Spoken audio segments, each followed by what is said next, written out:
Hi everybody, this is Father Warner D'Souza, and we are looking today at the text of chapter 19 verses 3 to 12.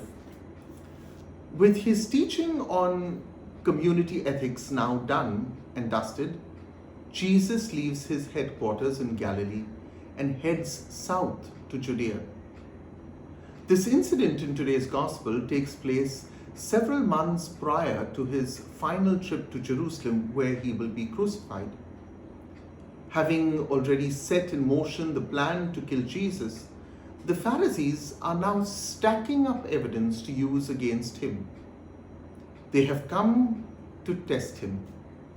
Make no mistake, they are not testing his knowledge, but trying to drive a wedge into the growing numbers of his disciples with the content of his answer. So what's so deadly about this contentious question? The question thrown at Jesus is about legality. Can one legally divorce one's wife for any cause? This was a catch-22, damned if you do answer and damned if you don't. For this question already had a Jewish community divided down the middle. At the heart of this issue were two rabbinic schools of thought. The school of Hillel held that divorce could be granted over bad cooking or because of the wife leaving her head uncovered, and to say nothing of the must happen inevitable, a fight between the in-laws. The school of Shammai, however, held that divorce could be granted only in the case of moral impurities such as adultery. We have no idea which school of thought was behind the question posed to Jesus, but we can be sure of this. He understood the implications of even appearing to take any particular side. Jesus was not here to take sides, but to go back to the truth. In answering the Pharisees, he passes a snide remark at his detractors to expose their hypocrisy. If this answer should be known to anyone, it should most certainly begin with these learned Pharisees who seem to have not read, as it were, the scriptures. Jesus takes the discussion to where it all began, the Garden of Eden. He steps back into time, even before the matter found reference in Deuteronomy chapter 24. For Jesus, the bigger picture begins with what God ordained. Marriage is his idea, not ours, and so we have no business to alter, delete, subtract, or alienate. Interestingly, Jesus is doing some serious course correction. While the issue in question seems to be about divorce, the real issue lies with the understanding of marriage. That is why Jesus revisits the first human marriage. Well, that should have settled things. Round one resulted in a mere bloody nose, and the Pharisees could have beaten a hasty retreat. But they did not. The Pharisees certainly did not want to give up the match. They seemed to think that they had a few more punches to pull, and that came in the form of quoting their legal superstar, Moses.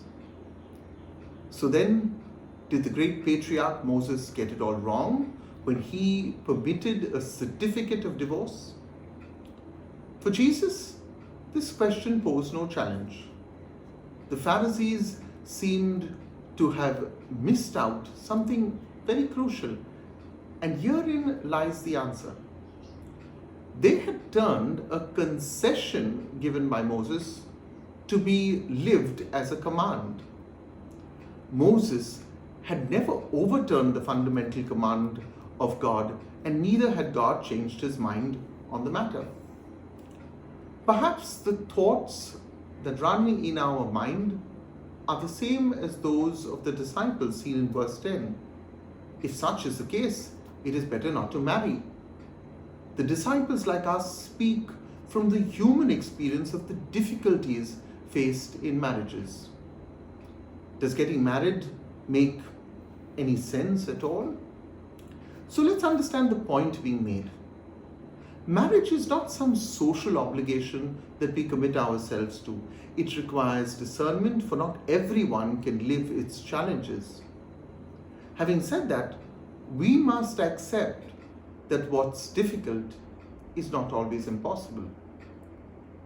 We might think to ourselves that Jesus could have backed off just a wee bit and adjusted to our human frailty. For Jesus, the heart of this discussion is not divorce as much as it is about marriage. God did not think divorce. He just worked on the rule of engagement in a marriage. So it's time we give marriage the respectful thought that it deserves. It takes a priest 8 years to discern his vocation while he studies. A seminarian is not in a seminary merely to learn the rubrics or cram one's head with earthly knowledge. His fundamental task in the seminary is discernment. Weigh this thought in well. If it takes 8 years of discernment for the priesthood, do we have similar mechanisms for the discernment of marriage? Think about it.